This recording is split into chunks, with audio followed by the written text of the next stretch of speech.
हमारा जो टॉपिक है आज का है वो है मदरबोर्ड ऑल कनेक्टर, यानी कि डेस्कटॉप के मदरबोर्ड में कौन कौन से कनेक्टर्स हो। जब आप किसी भी सिस्टम को असेंबल करोगे या डीअसेंबल करोगे तो आपको पता होना चाहिए कौन सा कनेक्टर उसमें क्या लगेगा। तो सबसे पहला जो हमारा कनेक्टर है उसका नाम होता है एटी पावर कनेक्टर, 80 पावर जो आज की डेट में नहीं आता। इसका काम क्या होता था, ये 12 पिन का होता था।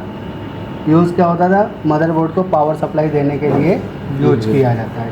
ठीक है, तो ये बंद हो चुका है। ये कौन से मदरबोर्ड में आता था, ये पेंटियम 3 के मदरबोर्ड में आता था, P3 का मदरबोर्ड आता था। फिर आया ATX 20 पिन का होता था।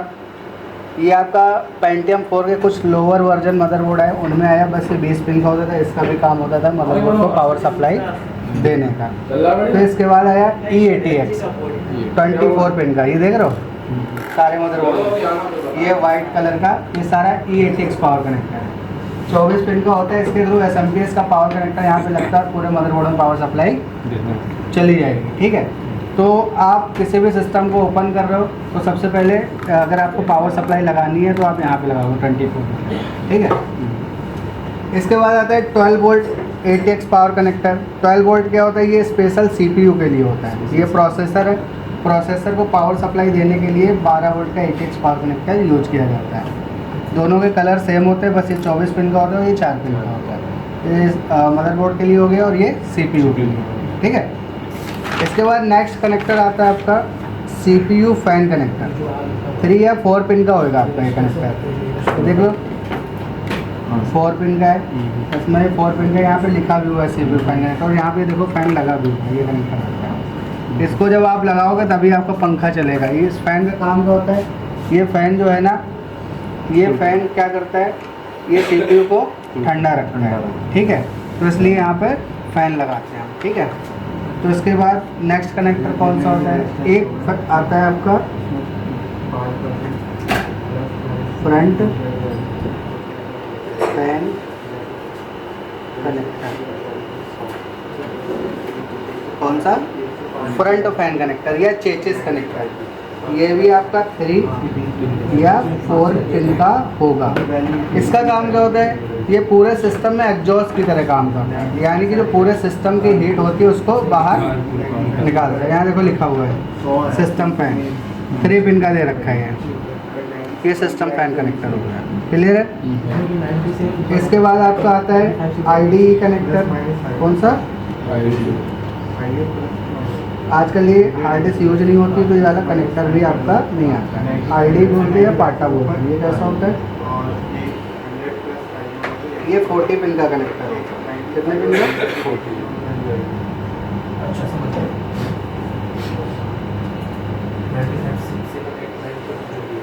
ये होता है कनेक्टर। इसमें बोलते तो 40 पिन है, बट इसमें होती है 39। 1 पिन होती है NC। यहाँ पे क्या कनेक्ट होता है, यहाँ पर कनेक्ट होता है पाटा HDD डेटा केबल। पाटा हार्ड डिस्क की जो डेटा केबल होगी वो कहाँ लग जाएगी, इस कनेक्टर में लगेगी। यहाँ पे भी देखो दे रखा है। ठीक है, इस बोर्ड में है, इस बोर्ड में भी दे रखा है। ठीक है, सारे बोर्ड में इस तरह से दे रखा है। इसके बाद जो आजकल चलता है उसका नाम क्या है, साटा connector, serial advance technology attachment. साटा कनेक्टर कैसा होता है,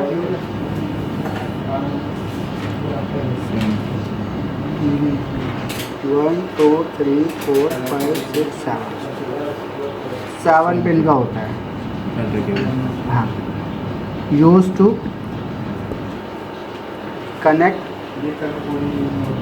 साटा HDD डेटा केबल। साटा हार्ड डिस्क की आप डेटा केबल को यहाँ पर कनेक्ट करोगे। ठीक है, इसके बाद नेक्स्ट कनेक्टर आता है आपका फ्रंट पैनल। यहाँ पे देखो लिखा हुआ है F पैनल, सब में होता है फ्रंट पैनल।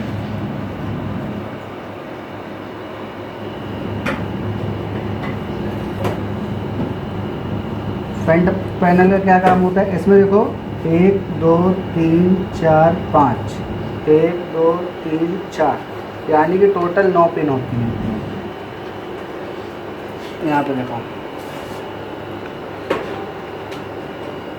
1 2 3 4 5 6 7 8 9 पिन है, ठीक है। अब इसका काम क्या होता है, अभी आपको केवल इसको आइडेंटिफाई करना है, ठीक है। इसका काम क्या होता है, ये ऑन ऑफ कराता है सिस्टम को। ऑन ऑफ की वायर यहाँ पे कनेक्ट होती है, रीस्टार्ट की कनेक्ट होती है, HDD LED की कनेक्ट होती है और पावर LED की वायर यहीं पे कनेक्ट होती है। आपको 4 वायर मिलेंगी, कहाँ पे कौन सी कनेक्ट करनी है वो मैं आपको बताऊंगा, ठीक है। अभी आपको केवल ये कनेक्टर आइडेंटिफाई करना है। अगर आप देखना चाहते हो तो कैसे पता चलेगा कौन सी वायर कहाँ पे लगती है, जहाँ पर ये नॉट कनेक्ट होता है, यहाँ देख लो ये नॉट कनेक्ट है ना, इसके पीछे की 2 पिन ऑन ऑफ की होती है, उसके पीछे की रीस्टार्ट की होती है, इसके पीछे पावर LED और उसके पीछे हार्ड डिस्क LED की हो जाती है, ठीक है। तो ये अभी हम जब प्रैक्टिकल करेंगे तो उसको हम समझ लेंगे, ठीक है। इसके बाद आता है आपका फ्रंट USB।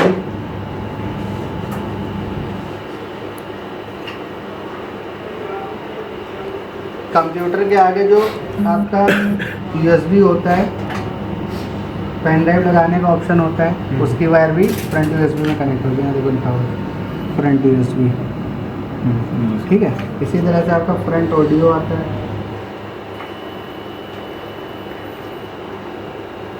फ्रंट ऑडियो का भी काम होता है, जो आगे का ऑडियो होता है उसकी वायर आके यहाँ पे कनेक्ट हो जाएगी। ये देखो फ्रंट ऑडियो, एफ ऑडियो।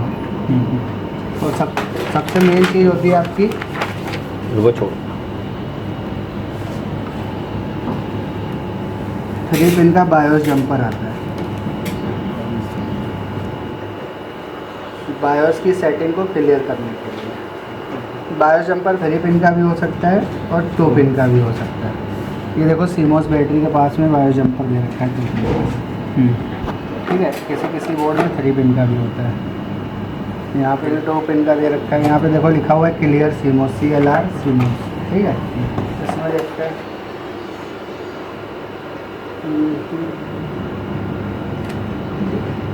नहीं उधर नहीं होगा, वो USB का जंपर है, ठीक है। ये इसमें भी 2 पिन का, मोस्टली 2 ही पिन के दे रखे हैं, ठीक है। तो ये इसका काम क्या होता है, जैसे कि हमारी बायोस की सेटिंग होती है, जैसे मैंने आपको रोम बायोस का टॉपिक पढ़ाया हुआ है ना, तो बायोस की सेटिंग को डिफ़ॉल्ट करने के लिए क्या करते हैं, हम इस जंपर को शॉर्ट करते हैं। इसको शॉर्ट करने पे क्या होता है कि बायोस की सेटिंग क्लियर हो जाती है। जैसे कि बायोस में पासवर्ड वगैरह लगा हुआ है ना, तो वो हट जाता है, ठीक है। इसको भी कर सकते हो, आप सीमोस बैटरी निकाल दो तब भी पासवर्ड आपका क्लियर हो जाएगा। लेकिन आजकल जो लैपटॉप आते हैं ना, उनमें सीमोस बैटरी निकालने से पासवर्ड नहीं जाता, उसके लिए हमें बायोस को प्रोग्राम करना पड़ता है। तो बायोस को प्रोग्राम कैसे करते हैं वो भी मैं आपको बताऊँगा, ठीक है। तो ये टोटल कनेक्टर आते हैं। इन कनेक्टर के बारे में अगर आपको पता है तो आप किसी भी सिस्टम को अच्छे से असेंबल कर सकते हो। क्लियर है।